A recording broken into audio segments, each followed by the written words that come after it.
We have just concluded the African Economic Conference of 2022, which was focused on climate-smart development in Africa. The continent remains the region that contributes the least to global emissions at 3% of global emission, yet it bears the brunt of the implication of climate change. The key issues here that emerged here is the need to actually link academic research focused on climate change to policymakers. The bottom line of these debates and discussion is that we all have a role to play going forward for the continent to deal with this massive challenge of climate change. It will take African citizens, policymakers, bright young researchers, but also all the international community to face up to that challenge. It needs to be a just and inclusive energy transition and a global system that really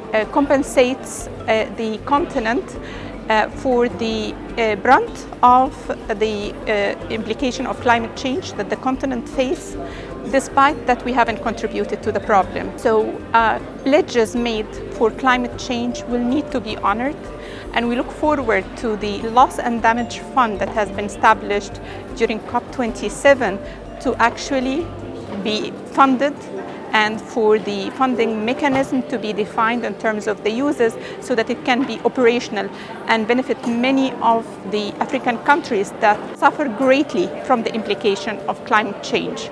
I'm left from this conference with a lot of optimism, particularly from the youth that have been very active, excited, and solution-oriented. And I think with such energy, bright minds, the continent can only move forward.